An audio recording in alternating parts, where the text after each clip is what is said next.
I want to speak of a man by the name Apollos. We read about him from the book of Acts, chapter 18 and verse 24. It says here in the King James Bible, "And a certain Jew named Apollos, born at Alexandria, an eloquent man and a mighty in scriptures, came to Ephesus. This man was instructed in the way of the Lord, and being fervent in the Spirit, he spake and taught diligently the things of the Lord, knowing only the baptism of John. And he began to speak boldly in the synagogue, whom the Aquila and Priscilla had heard. They took him unto them and expounded unto him the way of God more perfectly. And when he was disposed to pass into Achaia, the brethren wrote exhorting the disciples to receive him, who, when he was come, helped them much which had believed through grace, for he mightily convinced the Jews, and that publicly showing by the scriptures that Jesus was Christ." Now we read about the man who was eloquent, talented man, obviously a charismatic preacher, teacher, charismatic person, just a great personality. I imagine Apollos being a man who stood up on the stage and shined and just had this glow on him, charisma from the Lord. Now he came from Alexandria, which was known by great schools, so he must have been taught well and had gone through some major schools. He was taught in the scriptures. His name Apollos, which is somewhat unusual for a Jew.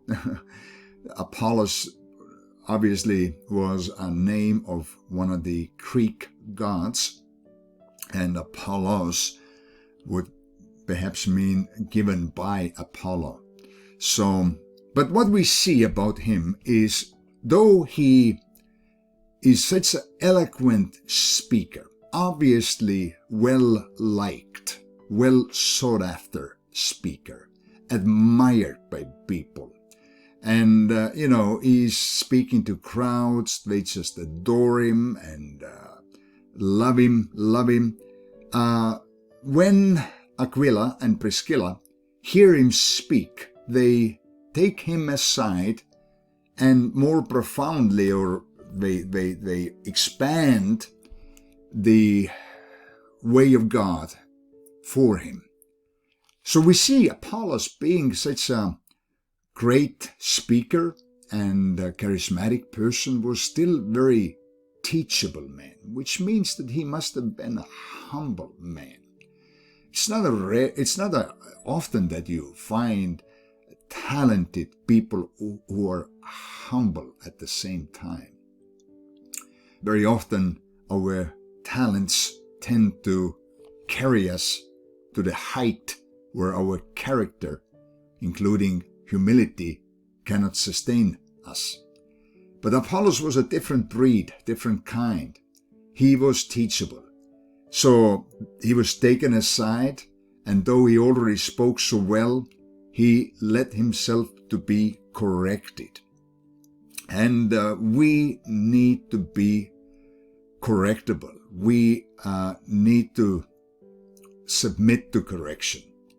The only reason an airplane flies straight in the skies is because it is constantly corrected.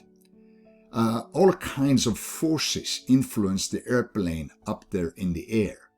All kinds of winds, moisture, gravity, friction, you name it. It's all there. So the airplane would not be able to just fly straight, having all its, wings and all the manipulators or all that airplane has. in the same direction. Like you just said it, all right, now we're going to fly 10 hours, we'll end up over there. No. Constantly everything has to be corrected. Little manipulations to take it back to the horizontal level, to keep it back to the vertical level or direction.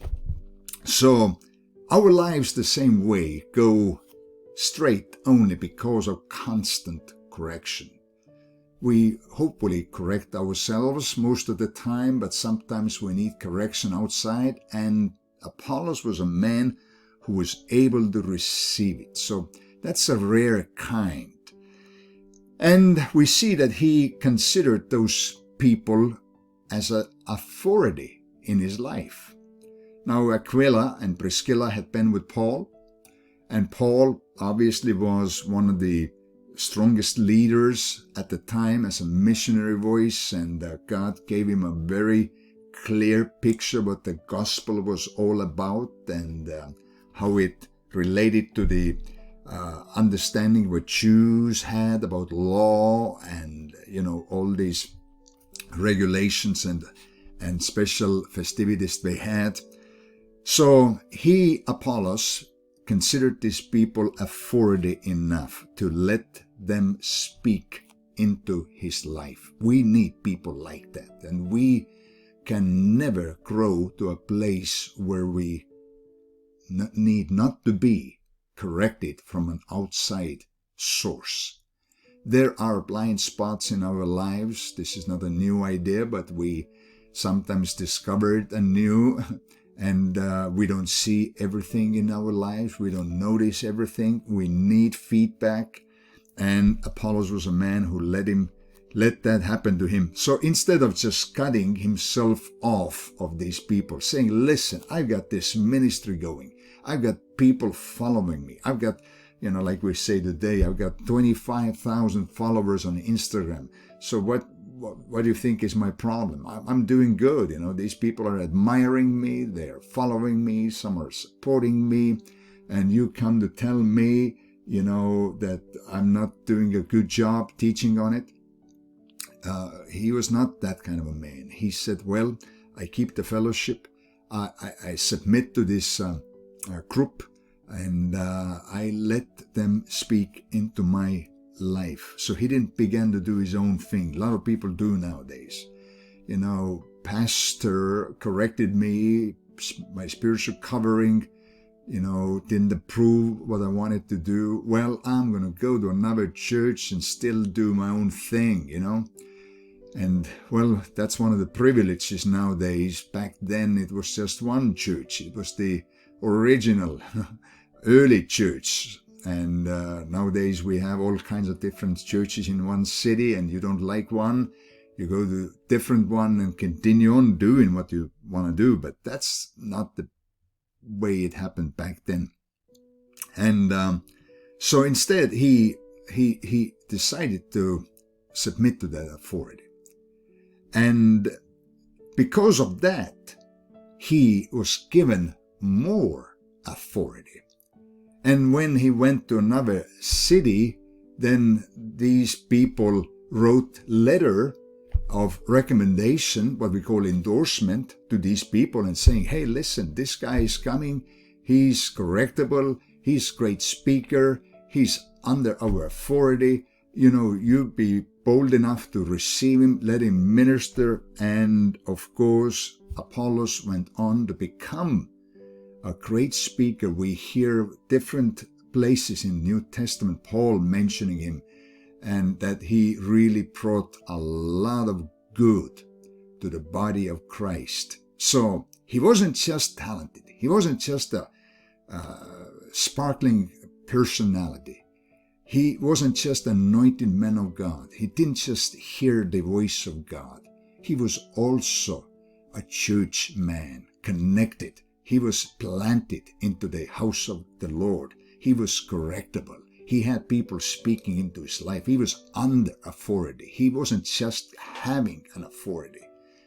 And he was a balanced man who really went into history as a great oracle of God. I think it's a great example of humility and a man who was corrected. So let's just, take this example home with us and apply it down in our lives and see what God does with us.